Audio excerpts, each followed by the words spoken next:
Assalamualaikum warahmatullahi wabarakatuh. Kembali lagi dengan biologi edukasi. Kali ini biologi edukasi akan membahas mengenai bioteknologi konvensional dan bioteknologi modern. Jadi ini hanya membahas mengenai perbedaan apa sih yang mendasari kenapa bioteknologi itu dibagi menjadi dua, yaitu bioteknologi konvensional dan bioteknologi modern. Nah, sebelum membahas ke situ, video ini disponsori oleh SMK Yayasan Farmasi Semarang, salah satu sekolah kejuruan farmasi yang terbaik di Jawa Tengah.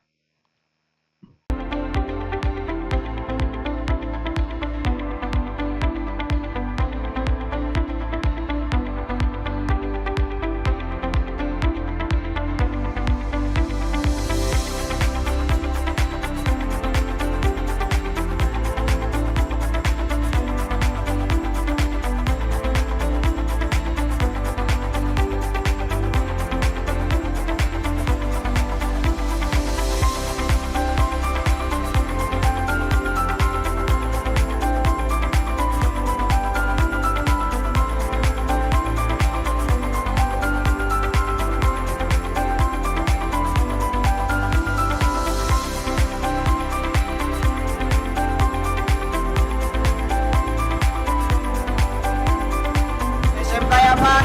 Pasti efek.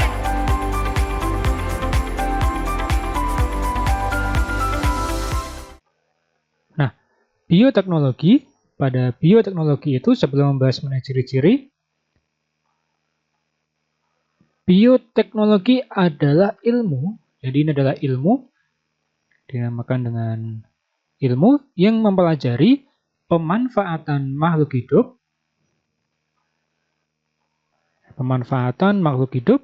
maupun produk dari makhluk hidup dalam proses produksi untuk menghasilkan suatu barang dan jasa yang dapat digunakan oleh manusia. Nah, bioteknologi itu kalau diterjemahkan secara bebas, berarti nanti ada hubungannya sama istilah,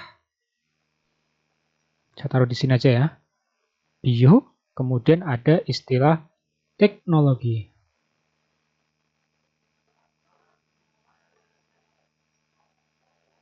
Nah, dari bioteknologi ini berarti bio itu adalah berkaitan dengan makhluk hidup. Kemudian teknologi berkaitan dengan suatu teknologi itu sendiri. Jadi suatu teknologi yang memanfaatkan makhluk hidup dalam membuat atau memproduksi barang dan jasa ini yang dapat digunakan oleh manusia. Itulah yang dinamakan dengan bioteknologi. Nah, bioteknologi sendiri itu nanti akan selalu berhubungan dengan yang namanya mikrobiologi, biologi sel, dan biokimia. Ada juga nanti dinamakan dengan biologi molekuler.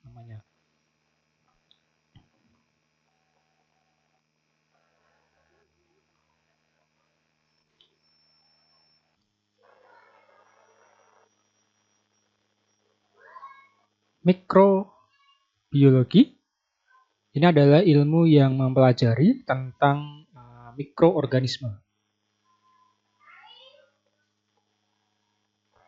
Jadi, di dalam bioteknologi biasanya selalu berhubungan sama mikroorganisme. Contohnya adalah dalam pembuatan tempe misalnya. Di sini membutuhkan jamur yang namanya jamur Rhizopus oryzae. Kemudian biologi sel misalnya. Ini berarti nanti berhubungan sama ilmu yang mempelajari tentang sel makhluk hidup.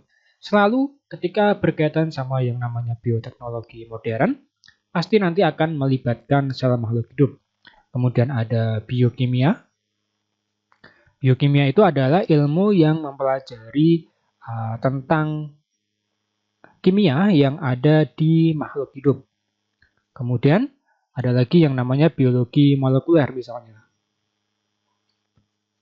Ini adalah ilmu yang mempelajari tentang DNA pada makhluk hidup. Jadi berkaitan sama molekul-molekul yang ada di makhluk hidup. Tidak hanya DNA, misalnya RNA itu juga masuk ke dalam ranah biologi molekuler. Nah, hampir semua yang melibatkan biologi molekuler ini dia nanti akan masuk di bioteknologi modern ini. Jadi itu yang dinamakan dengan bioteknologi beserta ilmu-ilmu yang harus didukung atau mendukung dari bioteknologi tersebut. Nah, kemudian bioteknologi konvensional dan bioteknologi modern itu nanti dia memiliki ciri-ciri di mana nanti bisa dibedakan antara mana yang harus masuk ke bioteknologi konvensional dan harus masuk ke bioteknologi modern. Pada bioteknologi konvensional ini, sejak peradaban manusia itu sudah ditemukan namanya bioteknologi konvensional. Karena di sini tidak melibatkan laboratorium canggih untuk membuat produk dari bioteknologi konvensional. Contohnya kalau di Indonesia adalah dalam pembuatan tempe misalnya. Kita tahu bahwa tempe sudah diproduksi sejak zaman dahulu di Indonesia dengan memanfaatkan jamur yang namanya Rhizopus oryzae. Misalnya seperti itu. Nah, di sini poin yang B pada konvensional menggunakan secara langsung hasil mikroorganisme atau organisme. Jadi di sini penggunaan bioteknologi konvensional melibatkan mikroorganisme atau organisme itu sendiri dan dimanfaatkan secara langsung. Jadi ini kuncinya di sini. Jadi tidak melalui proses modifikasi, misalnya modifikasi dari DNA, gen, atau mungkin RNA, dan lain sebagainya. Jadi dimanfaatkan secara langsung. Contohnya pada tempe, itu Rhizopus oryzae langsung ditumbuhkan di kedelai yang nanti bisa membentuk yang namanya tempe ini. Atau misalnya pada tape menggunakan Saccharomyces cerevisiae, itu juga sama. Metodenya merupakan bioteknologi konvensional. Nah, pada poin C ini peralatan sederhana, jadi tidak membutuhkan peralatan yang sangat modern untuk membuat bioteknologi modern. Kemudian pemanfaatan mikroorganisme secara terbatas. Jadi dia terbatas pada mikroorganisme tertentu saja. Dan biasanya pada bioteknologi konvensional, mikroorganismenya banyak sekali ditemukan di lingkungan dan dapat dibiarkan tanpa perlakuan khusus di laboratorium.